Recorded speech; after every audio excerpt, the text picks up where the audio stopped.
একসাথে এতগুলো হরিণ দেখে আমি তো একদম অবাক হয়ে গেলাম। খুব ভালো লাগলো মাইশোর জুতে এসে। আর কি কি দেখা যায় আমি আপনাদেরকে দেখাবো।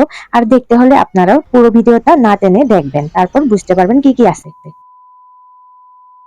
হ্যালো এভরিওয়ান, জুজু বেকুনারে আশা করছি সবাই ভালো আছেন আর আমিও ভালো আছি।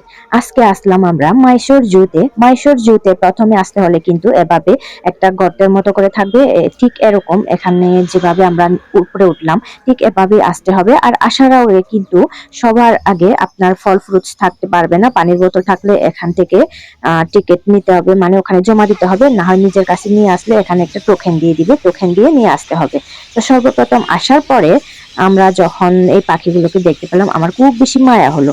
আমার কাছে একটা জিনিস মায়া হলো কি জানেন, মানে এই পাখিগুলো এখন স্বাধীনভাবে ঘোরাফেরা করার মানে সময় তাদের, এই সময়ে তারা তাদেরকে এভাবে খাঁচায় বন্দি করে রাখলো, মানে এটা আমার কাছে একদম খারাপ লাগলো। তারপরে কিন্তু অনেক লোকজন দেখতে আসে এটার জন্য আর কি, অনেকেই কিন্তু এগুলো দেখে না, তো এখানে আসলে কিন্তু দেখতে পায় এই কারণে। আর মাইশোর জুতে আসলে কিন্তু 100 টাকা করে টিকিট ফি নিতে হবে, মানে টিকিট ফি দিতে হবে 100 টাকা করে। আর 100 টাকা করে দেবে। আর সকালে খোলা হয় সকাল 8:30 থেকে বিকাল 5:30 পর্যন্ত খোলা থাকে। মাইশোর জুতাও কিন্তু বিশাল বড়, এক সাইড থেকে আরেক সাইডে, মানে এন্ট্রি হওয়ার পর থেকে আপনি যখন বেরিয়ে যাবেন তখন পর্যন্ত কিন্তু অনেক কিলোমিটার দূরে। তো যারা হাঁটতে পারে না তাদের জন্য কিন্তু অনেক সমস্যা। এই কারণে আমরা যখন বাবাকে নিয়ে আসছিলাম তখন একজন সিকিউরিটি গার্ড আমাদেরকে দেখে বললেন যে মানে বাবার জন্য গাড়ি ফ্রি, কারণ এখানে গাড়িতে করেও অনেক জায়গায় ঘোরা হয়, মানে আমরা যেখানে হেঁটে ঘুরবো অনেকে যারা হাঁটতে পারে না তারা টাকা দিয়ে গাড়িতে করা হয়, কিন্তু বাবা যেহেতু অসুস্থ হাঁটতে পারেন না তাই দেখে বাবার জন্য ফ্রি করে দিল, ফ্রিতে মানে ঘুরাবে। আর যেদিক থেকে আমরা বেরিয়ে যাব ওই সাইডে ওখানে বসার জন্য জায়গা আছে, ওখানে রেখে দিবে, যাওয়ার সময় আমরা ওখান থেকে বাবাকে নিয়ে যাব। তারপর আমরা বাবাকে গাড়িতে উঠাই দিয়ে আমরা মানে আস্তে আস্তে করে হেঁটে চললাম। এই যে প্রথমে অনেকগুলো দেখে দেখে এভাবে চলে আসলাম, তো এখন দেখতে পাচ্ছি একটা ভালুক। এই ভালুকটাকে দেখার জন্য একদম জুম করে দেখতে হলো। আর এরকম বানর, এই যে যেটা দেখতে পাচ্ছেন এরকম বানর আমি আমার জীবনে এই ফার্স্ট দেখলাম। তো আমরা হাঁটতে হাঁটতে আবার এক জায়গায় চলে যাব, আরো দেখা যাক কি কি আছে। এখানে যেতে যেতে আমার অনেক জায়গা ভালো লেগেছিল, তা সেগুলো একটু একটু করে ভিডিও ধারণ করে নিয়েছিলাম। তো এখানে একটা জিনিস দেখতে পাচ্ছি, এটা কি আমি জানি না, এটা কি বন্য মানুষ নাকি কোনো একটা কিছু, আমি কিছু বুঝতে পারলাম না। এই যে কিভাবে হাতে একদম মানুষের মতো দেখতে, কিন্তু এটা আবার কিরকম বন্য মানুষের মতো, মানে হাঁটা চলাফেরা কিরকম একদম বডি বিল্ডারের মতো লাগে আর কি।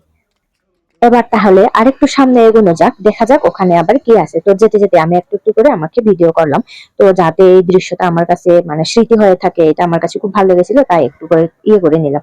আর এখানে আসার পর যে ছবি তুলবো, ছবি তোলার কোনো মানে একদম জায়গায় নেই, এখানে একজনের পর একজন একজনের পর একজন শুধু আসতেছে আর যাচ্ছে। এখানে শুধু একটা জিনিস লেখা ছিল, মানে মাইশোর জু, এটার কারণে কিন্তু অনেক লোকজন ওখানে ছবি তুলতেছে। তো এখানে আসার পরে আমি কয়েকটা করে দেখলাম যে মানে একদম দূর থেকে দেখা যায়, সামনে মানে বোঝা যায় না, সামনে পুরা খালি। তো দূর থেকে দেখা যায় এগুলো হচ্ছে হরিণের দল। তো এতগুলো হরিণ দেখে আমি তো পুরো একদম অবাক হয়ে গেলাম। এর আগে আমি যখন বানারগাঁতে জুটে গিয়েছিলাম এতগুলো হরিণ দেখতে পাইনি, তো এখানে এসে এতগুলো হরিণ দেখতে পেয়ে আমার কাছে অনেক ভালো লাগলো। তো এগুলো দেখে একদম পুরো মানে আমার হয়ে গেছে আর কি, এখানে আসা সার্থক হয়েছে এরকম মনে হচ্ছে।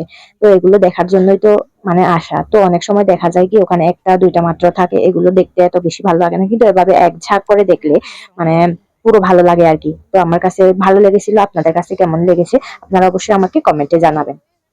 এরপরে নেক্সটে দেখতে পেলাম আমরা হাতি। হাতিগুলো কিন্তু অনেক দূর থেকে, মানে একদম সামনে আসে না। তারপরে আমি কি করব, মানে এই হাতিগুলো যেখানে আছে এখান থেকে একটু জুম করে এই জায়গাটা একটু ভিডিও করে নিলাম। এত সুন্দর এই জায়গাটাও, অনেক বিশাল বড় একটা জায়গা, খুব সুন্দর। এগুলো কি আমার একদম ঠিক জানা নেই, তবে আমার কাছে মনে হয়েছিল এগুলো বন্য গরু, যা যে গরুগুলো আর কি বনে থাকে। এই যে দেখেন, আমি আপনাদেরকে জুম করে দেখাই, মানে বনে যেগুলো থাকে এরকম গরু আর কি। মানে সচরাচর দেখা যায় কি আমরা গরুগুলো বাসায় লালন পালন করি এরকম না, যারা যে ইয়েগুলো আর কি ওই বনে থাকে জঙ্গলে থাকে এরকম। তো আমরা হাঁটতে হাঁটতে আবার অনেক দূর চলে যেতে হবে, এখন আপাতত কোনো বিষয় নেই, শুধু সেনারি আর কিছু।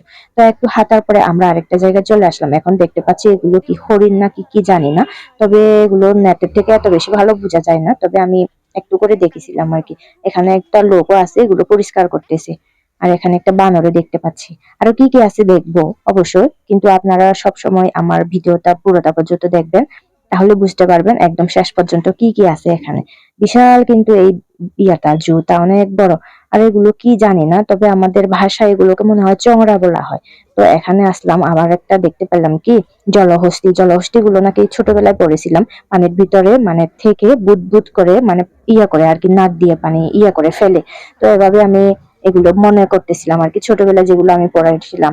তো এগুলো দেখতে দেখতে আবার এখানে আরেক জায়গায় চলে আসার পর কুমির দেখতে পেলাম। কুমির গুলো দেখে মনে হয়েছিল এগুলো একদম মরে গেছে, না আসলে কিন্তু এরা ভেদ করে আছে আর কি, এভাবেই থাকে। তো আমরা আরেকটা জায়গায় চলে যাব, আরেকটা জায়গায় গিয়ে দেখি কি দেখা যায়। আমরা কিন্তু এখন একদম লাস্ট পর্যায়ে, হাঁটতে হাঁটতে পুরো টায়ার্ড হয়ে গেছি, একটু বসবো, বসে যে রেস্ট নিবো এই সময়টা পাচ্ছিলাম না। তো আস্তে আস্তে এখানে একটা দেখতে পেলাম উট পাখি নাকি কি জানি না, দেখাই আপনাদেরকে জুম করে, আপনারা কমেন্ট করে জানাবেন যদি আপনাদের জানা থাকে আর কি। তো এরপরে লাস্ট পর্যায়ে আমরা জিরাফ গুলো দেখতে পেলাম। আমরা প্রথম যখন ঢুকছিলাম তখন কিন্তু জিরাফ গুলো একটু একটু করে দেখেছিলাম, কিন্তু এটা দেখার জন্য কত দূর হেঁটে চলে আসলাম, অপেক্ষা করতে করতে পুরো শেষ হয়রান হয়ে গেছি। আর এক সাইডে কিন্তু অনেকগুলো জিরাফ আছে এখানে, এই যে দেখেন। ভিডিওটা যদি অবশ্যই ভালো লাগে আমাকে কমেন্ট করবেন, শেয়ার করবেন।